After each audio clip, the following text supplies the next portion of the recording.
So we're finally here. Welcome back. We're excited. We are officially Kentuckians. So, exciting times. Yeah. There is no camper here yet though. Unfortunately, they've had tons of rain here lately. So we have not been able to get the camper up here. So that was part of today, is to check on that. For those of you who've been following along, you kind of know what we've been up to, but if it happens to be your first time visiting the channel, about 2 years ago, we made a big decision. We'd always wanted to be out in the country. We grew up in the country, but then because of school systems and work locations, we've just always been suburbs. So we finally are back because 2 years ago we said, screw it. We're gonna work on building the dream we've always wanted. We sold the house. Yep, sold the house, bought a camper, and for 2 years we've been bouncing around in the camper, looking at properties. We bid on tons of different stuff, got outbid, things didn't work out. And then last year, so February of 24, we found this property. So 14 acres in Kentucky, bought that. We were still living in Georgia at the time, so we bounced in and out last year doing some small stuff. You can go back and watch previous videos if you've missed those. But we just got basic foundational things done. Gates, got the mailbox up. Got an address. Yeah, got an address, cleared out the overbrush, got septic permits. That was, And bulldozed. And then started bulldozing this section, which that's the cool video to go back and watch because that was transformational. So now that we're here full time, should have a lot more videos coming till we run out of money. Then they might get a little bit more labor intensive videos. But for those of you that are interested in doing something similar or have been curious, might be fun for you to tag along. If you've got a significant other that you've been trying to talk into this, you can show them, hey, look, these two with minimal skills and not much money, they're pulling it off. Maybe you can talk your significant other into it. On the flip side, if you're trying to talk a significant other out of doing this, maybe you can show them our videos and be like, look, without much money and minimal skills, look at what a pain in the butt it is. That could happen too. But either way, it's going to be fun for us. We're committed to building out the property. So for today, we have a spot marked up here for where our camper concrete pad's going to go. I need to shift that forward a little bit. So we're going to go map that out. Kind of forgot that we have lines and stuff. Didn't really forget, just Didn't account for it. You're making me sound bad. You're putting in the minimal skill part. I mapped it out. I left like 5-6 feet for utilities. Once they get the concrete, it's going to be a little tighter than I want to be trenching to get the multiple lines. So I'm going to shift the pad a few feet forward because the overbrush on the back, we couldn't afford to get all that cleared yet. So I'm just have to do that after the fact, which will be another challenge for down the road. But then this week, I took a few vacation days. We're going to get our driver's license set up in the new state. I've got to get some concrete guys out here to give me quotes on the RV pad. We got to get the electric company out here. We're going to get a quote on getting electric brought in and decide if we're going to do that or just say screw it and do solar and batteries. So I've been researching, comparing those costs. And we got to get the gravel guy out here. Yeah, he's been waiting for it to dry out enough. He's got 90% of this is done up here. He's got to do a couple more final passes on our final location for the concrete pad to get that totally level. And then he's going to level down the drive and put stone in there so all the equipment can get in and out easy. Not sure if that'll be this week, but once he gets that, then we'll also be getting the septic guy out here. We're on his list. And then we got to touch base with the water company. We're on the list for county water. I got to see where we're at in that process. Hopefully far along. He said it'd be a slow process getting it approved and done, but that was September. 6-7 months ago. So hopefully it's not much more slow than this. If not, that'll be a whole nother conversation of a task or a challenge to overcome. But we've learned some stuff this winter with our camper that we can get by without water and electric. Yeah, probably should have got the camera out in the middle of stuff. We've had numerous times without power at the campground this winter down in Georgia. And numerous times without water. Yes. So several weeks ago, we had tornadoes go through at 4 a.m. and we spent the morning in the shelter for a couple hours, multiple tornado warnings, and then power out for a couple days after that. And of course, power out meant water out there. And then we had other water issues there. So But we learned what we yeah. needed to do just in case we're here without water and electric. And the whole reason we did the hosting again this last winter down there is because we're like, well, we don't have utilities here. So to get through the winter, we need utilities. Then we couldn't count on the utilities there. So we're like, well, crap, we might as well have been here. But so for next winter, we will. So that'll be more challenges. So if you like and subscribe, keep us in the algorithm there. Next winter, you'll see us out here in 10, 20 degree weather trying to get a inadequate camper to make it through the winter. So I got ideas on that, but that's where we're at for now. I'm gonna go ahead and start moving this stuff and doing some little look around, and then as the week goes, we'll pop out here and hopefully show you some stone being spread and some bulldozing getting done and all that stuff over the next week or so. Yeah, because we're hoping around in 2 weeks to get the trailer here. Yeah, I think 11 or 12 days from now is when we're done with the campground we're at.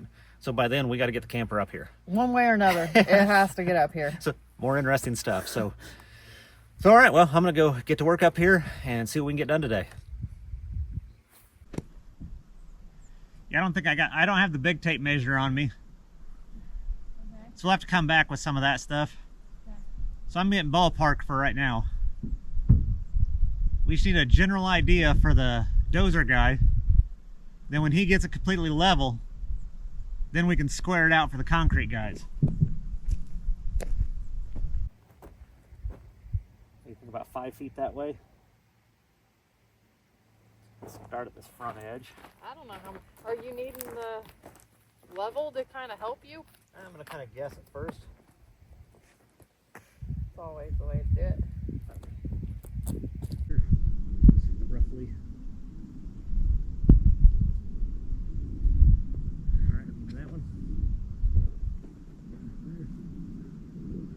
Here, roughly. All right, give me that one. Right there. Like I said, this is for ballpark.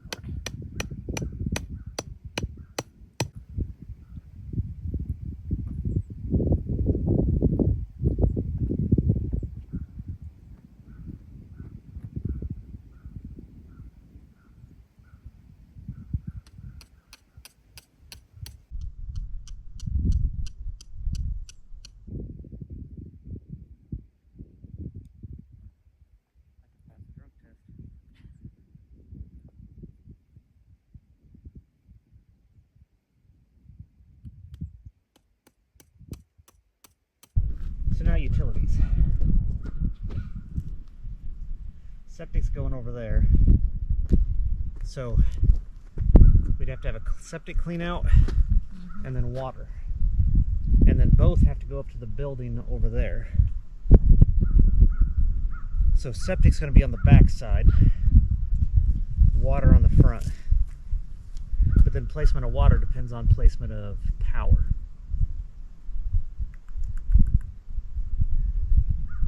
Because if we do the solar, I don't need to run power lines. So, the septic clean out, we'd probably want further that way, right? Because the water thing's up front. Yeah. There's water, there's electric, then the sewer's down there, but you want the sewer a little further down. A little further down, I would think. We can run down a little bit to keep it away.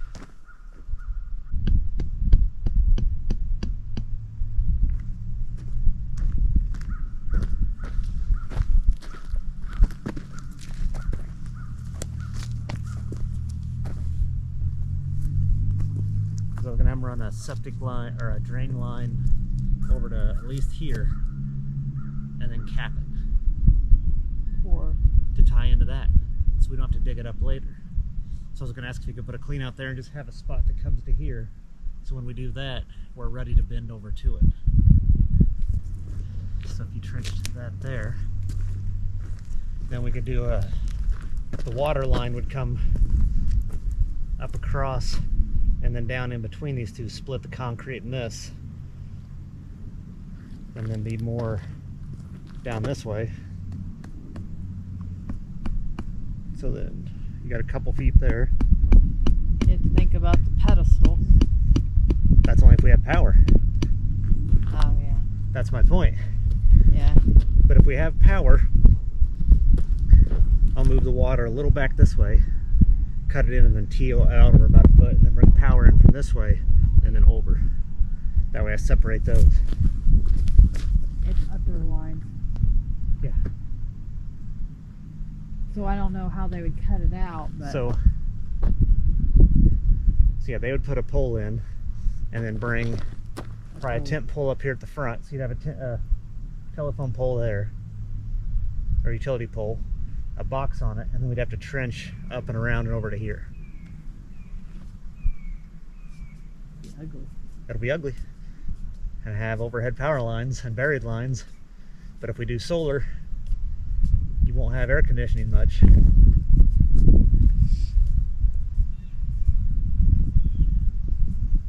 Yeah, because there's a pool in her yard. Yeah.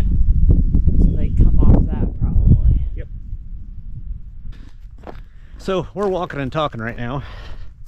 We're debating solar and batteries versus running power. I told Shannon if we do solar and batteries, we go through the summer with minimal air conditioning. I've spec'd out a system that we might be able to run the air conditioner for a couple hours in the evening to cool it down before bed and then have windows open. But we want to be able to run it all night and all the time. But look how it goes Yeah. to that, to Yeah. her house with a light. Yeah. That one has a light too to Yep. their house. So it looks like they make you have a security light. Yeah. So if you do power, you have to have easements for them to come on. But then you also have overhead lines to watch out for. So if I'm bringing equipment in and out, and then from wherever the tent pole is or whatever, we have to bury line. So then I got to trench, put conduit in, and then run all the wire, which is expensive, and I would have several hundred feet to go. So by the time you do all that, you get close to the cost of getting what we'd have to get by for solar for now. So that's going to be the debate. I know where Shanna sits at it already. She'll be the one who complains the most about no air conditioning this summer, but she wants to go no power. Well, not no power, but no power company. Which, we're not trying to be the off-grid people on here. Just when you get in some of these rural areas, the cost to run power to it gets close to the point of a system. And then if you're on the grid, you have a monthly bill. So if we do it ourselves, it's just us, and then we have the generator. We have the solar panels to keep the batteries going, and then a generator as a backup. My truck's got a generator. We use that during the tornadoes. So I don't know. We're looking how everyone else's ran down the street. We walked to the front here, and I really don't want overhead lines. Mm-mm. And it's going to be a lot of cable. For where they'd put the tent pole, we'd have several hundred feet to go. So might be ordering some electronics. Yep. So down here's the drive. So main road, neighbor's house, that's the closest power. So they'd probably put a first pole here, but then we would have to get from there all the way up by that hill back there, trenched, conduit, and wire ran, and then pedestals, all the hookups and all that stuff.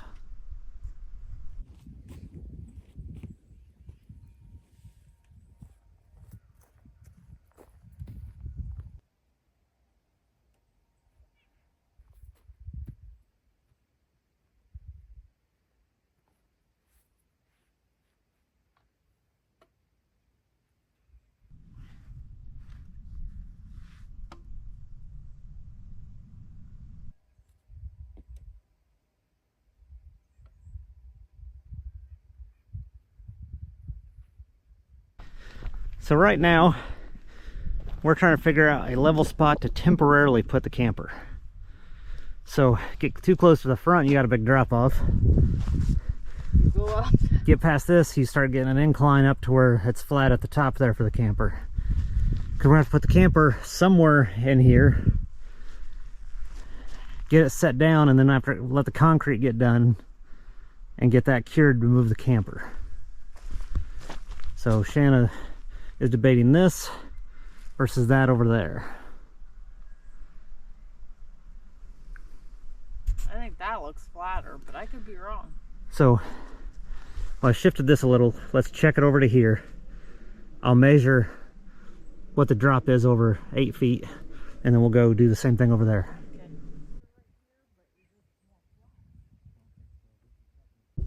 Because I mean, right here, but I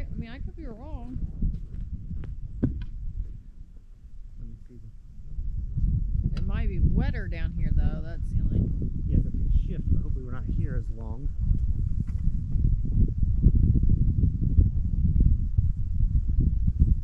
2x.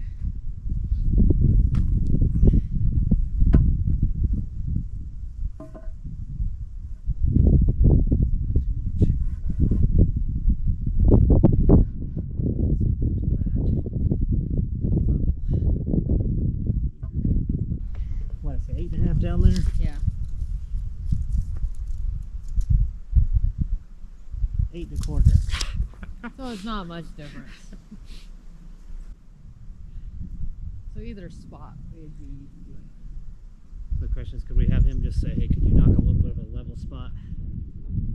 We have to temporarily park down here. Let's see if we can get to it. Okay, so mapping that out. It looks flatter down here than over there. Not by much. Yeah, over an 8-foot span at the first spot was 8.5 inches of drop. Down here was 8 1/4. So if our dozer guy gets out here in the next 2 weeks, we might have him just level this down here, just take one quick pass at a time. Doesn't have to be perfect, just enough that our leveling blocks for the camper will make up for the difference. If not, we might just have to manually dig a spot out a little bit, like just knock it down a little on one side and then get some 2x12s to drive up on and stack on the other side. Hopefully it's only gonna be for a month, 4, 5, 6 weeks ideally, because we'd like to get the concrete in, let that cure, and then just have to hook up and move it. So for today, I think that's kind of what the plan was, just to move the RV pad concrete spot, get that mapped out for all the contractors when they come out, and then to check this out where we could put the camper. So we'll probably head back to the campground here in a few, and then Sky enjoyed it this morning. Yeah, Sky ran around, she had fun with it. Yeah, we'll head back to the campground, and then next couple days we'll get some contractors out here to get quotes for concrete, and then update you guys from there. All right, so we've been out here a couple times this week. Other day when we came out and kind of did the main walk around, I set a trail cam up, so wanted to check on that. Got a couple things, but also cleared up my view. So we'll give it a few more days, see if we get any more on the trail cams. And then we had a deer go like right there. Yeah, cool deer shot. Something else, we couldn't tell what it was. But we're gonna see what all we can get with the trail cam. Reached out to several contractors, waiting to hear back on some of that. My bulldozer guy's not out yet, he's getting caught up. It's dry enough to work out here now, but he's got to get caught up from the rest of the winter. So hopefully that's soon, because everything else is hinging on him flattening this last little section. Then we can get everybody else in here. If not, it's gonna be we get the camper in. Yeah, either way, a little over a week, the camper's coming in here. Ideally, the gravel's down first. If not, as long as it's dry, we can still get it up there. So we'll get the camper pulled in here, and then just roll from there with it. But other than that, I think that's gonna wrap it up for this week. Figure go ahead and get a video together for you guys so you can see how we're laying the groundwork for this. And then hopefully next week we'll have the camper hauled over here and some updates on concrete, gravel, excavation, all that good stuff. And then I think we've decided on solar and lithium batteries for the camper. So I'll have to get all that stuff ordered. So I'll have to figure out how to wire all that up. But that's all coming. So appreciate you guys watching. Make sure to stay tuned to see what we get into next, and we'll see you on the next one. Bye.